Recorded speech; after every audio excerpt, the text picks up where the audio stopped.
एक ऐसी जगह जहाँ पहाड़ों को काट करके मूर्तियाँ बनाई गई हैं। एक ऐसा गुफा जहाँ हर गुफा में एक रहस्य छुपा है। एक ऐसी जगह जहाँ की खूबसूरती आपको इतिहास के उसी एज में पहुँचा देती है, जहाँ पत्थरों में भी जान है और सही मायने में ये हमारे इतिहास की पहचान है। तो ये जगह है बादामी का गुफा मंदिर। कैसे पहुँचना है बादामी के गुफा मंदिर? क्या खास बातें हैं गुफा मंदिर की? कितनी गुफाएं हैं? कौन कौन से देवी देवताओं की मूर्तियां हैं? और साथ ही साथ बादामी गुफा मंदिर के पीछे क्या रहस्य छुपे हुए हैं?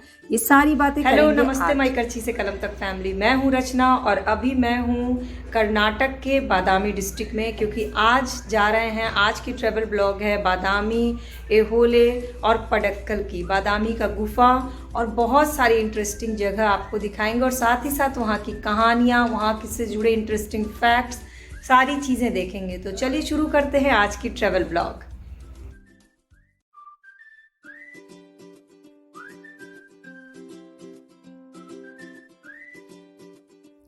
चारों तरफ पहाड़ ही पहाड़, पहाड़ों को काट कर बनी है ढेर सारी मंदिर, गुफाएं, देवी देवताओं की मूर्तियां, बीचों बीच अगस्त्य झील जिसमें छुपे हुए ढेर सारे राज।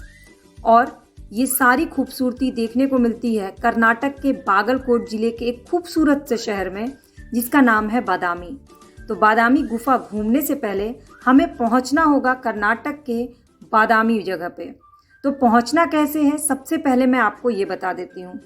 पहुंचने के 3 ऑप्शंस हैं। आप बाई रोड आ सकते हैं, आप बाई ट्रेन आ सकते हैं और आप बाई एयर आ सकते हैं। तो बाई रोड आना सबसे आसान होता है। बाई ट्रेन बेलगाम स्टेशन सबसे नज़दीकी है और बाई एयर बेलगाम एयरपोर्ट सबसे नज़दीकी है। तो हम हुबली से निकले बेलगांव तक के लिए, तो हमने बाई रोड को चूज़ किया और रोड जर्नी इंजॉय करते हुए फाइनली हम पहुंच गए बेलगाम डिस्ट्रिक्ट में, क्योंकि बेलगाम में ही है वो खूबसूरत सी जगह जिसका नाम है बादामी। रोड जर्नी को खूब इंजॉय किया क्योंकि चारों तरफ पूरी तरह से नेचुरल ब्यूटी थी। शहर बिल्कुल मॉडर्न है लेकिन तब भी इतिहास से जुड़ा हुआ है। शहर में सारी चीज़ें अवेलेबल थीं लेकिन तब भी ये कहीं ना कहीं इतिहास से जुड़ा हुआ लग रहा था। अच्छे खासे बहुत ही डेवलप्ड रेस्टोरेंट थे जहाँ पर हम गए और हमने वहाँ पर साउथ के खाने का मज़ा लिया। साउथ का जो खाना होता है, इडली सांभर, डोसा, बड़ा, ये सारी चीज़ें। और देखा कि जितने भी रेस्टोरेंट है, जैसे कि ये ग्रैंड क्लार्क इन जो था, सारी जगह पे लैंडमार्क्स ऑफ बादामी का पूरा डिस्क्रिप्शन लिखा हुआ था। यानी इन लोगों के लिए सबसे इनका जो कहते हैं अमूल्य चीज़ है वो यही है, बादामी गुफा मंदिर।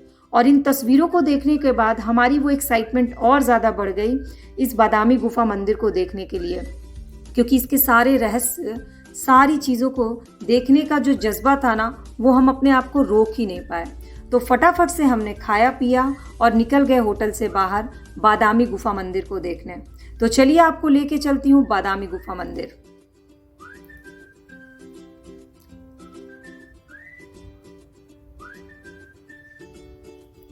तो शहर से थोड़ा दूर हट करके पगडंडियों से होते हुए, चट्टानों को चारों तरफ देखते हुए, बड़े बड़े पत्थर, चट्टान की खूबसूरती और रंग देखते हुए बड़ा आश्चर्य हो रहा था हमें। फिर हमें पता चला कि यहाँ जो ये पहाड़ है, इन्हीं पहाड़ों को काट कर बादामी की गुफा बनाई गई है। और बादामी का नाम बादामी क्यों पड़ा है, ये तो बड़ा ही इंटरेस्टिंग लगा। बादामी के ये बंदर बड़े फेमस हैं। क्यों? क्योंकि ये बंदर अगर आप छोटी भी चीज़ लेकर के उतरते हैं ना, तो आपके ऊपर हमला कर देते हैं। इसीलिए बादामी जब भी घूमने जाएं तो अपने सारी चीज़ों को गाड़ी में ही रख करके जाएं, ताकि आपके ऊपर किसी भी तरह से बंदरों का अटैक ना हो। जैसे कि इस जीप के अंदर तक बंदर घुस करके जीप में जो भी सामान थे बंदरों ने निकाल लिया। तो ये सबसे मतलब इंटरेस्टिंग लगा हमें यहाँ पर और मज़ा भी आ रहा था देखने में। देखिए इस तरह से बंदरों का झुंड जो है वो निकल के भागा। तो फाइनली हम पहुंच गए बादामी गुफा मंदिर। और जब बादामी गुफा मंदिर पहुंचे तो हमें गाइड ने बताया कि यहाँ टोटल 2000 सीढ़ियाँ चढ़नी पड़ती हैं। यानी अगर आपको इन गुफाओं को देखने की इच्छा है तो आपको 2000 सीढ़ियाँ चढ़नी पड़ती हैं। लेकिन जैसे ही आप यहाँ पहुँचेंगे आपको सीढ़ियों को चढ़ने का कोई वो ही नहीं होगा कि हमें इतनी सीढ़ियाँ चढ़नी है। किस तरह से आप चढ़ते चढ़ते पूरी गुफा देख लेंगे आपको पता ही नहीं चलेगा। तो हमने भी गुफा देखने की शुरुआत कर दी और सीढ़ियाँ चढ़ना शुरू कर दिया। हर स्टेप पर एक नई जानकारी हमें मिल रही थी। ये पूरा पहाड़ काट करके इस गुफा को बनाया गया है और इस पहाड़ का रंग बादाम के रंग का है, इसीलिए इस जगह का नाम बादामी पड़ा। है ना बहुत इंटरेस्टिंग सा फैक्ट। यहाँ पर हिंदू और जैन गुफा मंदिर जो है वो देखने लायक हैं और जब आप इन्हें देखिएगा तो आपको भी बहुत आश्चर्य होगा कि कैसे चट्टानों और पहाड़ों को काट कर बनाई गई हैं इनकी गुफाएं। ये गणेश जी हैं और ये नटराज की मूर्ति है और ये पहली गुफा है। यानी गुफा नंबर 1 जो है वो हिंदू देवी देवता और उनकी अलग अलग तरह की मूर्ति के बीच नटराज के रूप में तांडव नृत्य करने वाले शिव की प्रमुख नक्काशी दिखाता है। चारों तरफ बहुत ही सुंदर से पिलर्स बने हुए हैं और पिलर्स में भी बहुत ही बारीक काम किया हुआ है। महीन कलाकृति अगर आपको देखनी है इन पत्थरों पे तो आप नज़दीक से जाकर देखिए। ये है शिव तांडव करते हुए नटराज। बात 6ठी शताब्दी की है। चालुक्य वंश का समय था और वातापी चालुक्यों की राजधानी थी। बाद में बादाम के रंग के पत्थरों के कारण इसका नाम बादामी रख दिया गया। तो बादामी बलुआ पत्थर से बने गुफाओं की संख्या 1 से 4 तक बहुत ही इंपॉर्टेंट है। इसके बाद आता है गुफा नंबर 2। इसमें विष्णु भगवान की नक्काशी की गई है और बहुत ही बारीक नक्काशी की गई है। बहुत ही भव्य प्रतिमा है ये और ना सिर्फ दीवारों पर या पिलर्स पे बल्कि छत पर भी बहुत ही महीन काम किया गया है। खुले हुए यानी खिले हुए कमल के फूल बने हुए हैं और जब आप दूसरी गुफा तक पहुंचते हैं तो आपको आधा शहर दिखना शुरू हो जाता है। यहाँ पर अलग अलग देवी देवताओं की मूर्तियाँ अंकित की गई हैं और इसके बारे में वहाँ पर जो लोकल गाइड हैं वो बहुत अच्छा बताते हैं, जो मैंने अपने इस ब्लॉग के लास्ट में आपसे शेयर किया है कि वहाँ के गाइड इन कहानियों को, इन रहस्यों को किस तरह से बताते हैं। ये नंदी हैं जिनका ऊपर का हिस्सा टूट चुका है लेकिन ये पत्थर को काट करके ही बनाया गया और सामने शिवलिंग है।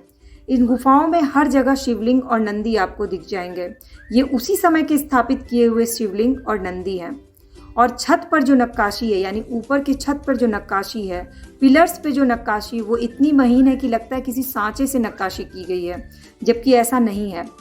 और अब मैं आपको ऊपर छत दिखाऊंगी जहाँ पर खिले हुए कमल के फूल आपको दिखेंगे। ये वो गाइड हैं जिन्होंने हमें लोकल जानकारी दी और जो वहाँ पर रहते हैं उनको ये किस्से, कहानियाँ, रहस्य ज़्यादा पता होती हैं, इसलिए मैंने इस ब्लॉग के लास्ट में उन्होंने हमें क्या जानकारी दी वो भी शेयर किया हुआ है। तो अभी तक आप इस नक्काशी को देख रहे हैं तो आपको भी एक्साइटमेंट हो रही होगी और आपको भी लग रहा होगा कि आप इतिहास को उस एज में पहुंच गए हैं। तो नीचे कमेंट सेक्शन में जाकर ज़रूर बताइए कि आपको बादामी गुफा मंदिर का ये 2 गुफाएं कैसी लगी, क्या खास बातें लगी और आप कर्नाटक अगर ट्रिप लगाते हैं तो कहाँ घूमना चाहते हैं। ये वो छत है जो कलाकारी की गई है, वो ऊपर छत पे किस तरह से की गई है पहाड़ों को काट कर, ये दिखाता है। तो गुफा नंबर 1 और गुफा नंबर 2 ये तो आपने देख लिया। इसकी सुंदरता देख के आपको आश्चर्य भी हुआ होगा, साथ ही साथ अब इसकी किस्से कहानियाँ भी सुनते जाते हैं। तो छत की फ़ोटो लेने में हम सब खुद उल्टे हो गए देखने के लिए कि वाह, मतलब क्या ही बताएं, इतनी खूबसूरत ये जगह है। उसके बाद हम पहुँचे गुफा नंबर 3 में। सबसे बड़ी गुफा है गुफा नंबर 3। इसमें विष्णु से संबंधित पुरानी कथाएं के पूरे एक एक सीन बनाए गए हैं और सबसे महीन नक्काशी जो है वो गुफा नंबर 3 में है। यहाँ 2 जानवर दिखाए गए हैं, 2 पशुओं को दिखाया गया है और ये ऊपर देखिए आप ध्यान से, ये मूर्तियाँ, ये शिव जी हैं और ऊपर नंदी हैं। तो शिव जी का तो यहाँ पर इतना ज़्यादा डीप नक्काशी किया गया है। अर्धनारीश्वर की मूर्ति है और पत्थरों में भी यहाँ पर फूल खिले हुए हैं, मतलब पत्थरों में भी जान है। लोग सही कहते हैं कि पहाड़ों में भी जान होती है। बिना पानी के, बिना मिट्टी के पत्थरों में भी फूल पौधे खिले हुए हमने देखे तो और भी अच्छा लगा। ये अगस्त्य झील है। अगस्त्य झील जिसके लिए चिकित्सा शक्ति के लिए बहुत प्रसिद्ध है, मतलब यहाँ से बहुत सारे मेडिकल चीज़ें, कई बीमारियों का इलाज किया जाता है इसके पानी से। फिर और ऊपर चलते हैं, सीढ़ियाँ आप देख रहे होंगे, और ऊपर पहुँच के गुफा नंबर 4। गुफा नंबर 4 जो है वो जैन धर्म को समर्पित है और अगस्त्य झील के चारों ओर बादामी में कई और भी गुफाएं आपको दिख जाएंगी, जिनमें से एक बौद्ध गुफा हो सकती है। 2000 यहाँ पर विदेशी लोग भी घूमने आते हैं और 2015 में 4 मुख्य गुफाओं में लगभग 500 मीटर 27 हिंदू नक्काशी के साथ एक और गुफा खोजा गया। यानी ये जो खोजबीन है वो अभी तक रुकी नहीं है, अभी तक इसके किस्से, कहानियाँ, रहस्य जो हैं वो खोजे जा रहे हैं। तो यहाँ पर जाइए तो देखिए, फ़ोटो सेशन ज़रूर कराइएगा। और साथ ही साथ हमने देखा यहाँ पे बहुत सारे स्कूल का ट्रिप आया हुआ था, यानी बच्चों को इतिहास से जुड़ी जानकारी देने के लिए ये जगह बहुत ही इम्पॉर्टेंट है और बहुत सारी चीज़ें यहाँ सीखने समझने के लिए हैं। और वो सारी सीख और समझ हमें यहाँ के लोकल गाइड देते हैं। ये वहाँ की लिपि है जो दीवारों पर लिखी गई है, जिसे हम तो नहीं पढ़ सकते, पुरातत्ववेत्ता इसे पढ़ते हैं। पर ये बहुत ही खूबसूरत था नज़दीक से। और ये बराह अवतार दिखा हमें, इसके बाद विष्णु अवतार की मूर्ति दिखी, पूरी नक्काशी दिखी विष्णु जी की। उस समय के देवी देवताओं का जो कल्पना करके नक्काशी की गई थी ना, वो बहुत ही खूबसूरत है। तो अगर आप इतिहास पढ़ने के, इतिहास को देखने, समझने, जानने के शौकीन हैं तो बादामी के गुफा मंदिर को एक बार ज़रूर देखिएगा, क्योंकि इसकी खास बातें, सबसे खास बात यह है कि उन गुफाओं को देखने के लिए आपको 2000 सीढ़ियाँ चढ़नी पड़ती हैं, पर इसको देखने के बाद आपकी थकान अपने आप दूर हो जाती है। दूसरा, भारतीय रॉक कट वास्तुकला जो होती है, यानी पत्थरों को काट कर कलाकृति की गई कला, आपको यहाँ पे बहुत ही बारीक रूप से देखने को मिलेगी। यहाँ पर अगर घूमने जाना है तो समय है सुबह 9 बजे से शाम 5:30 बजे तक ये खुला रहता है।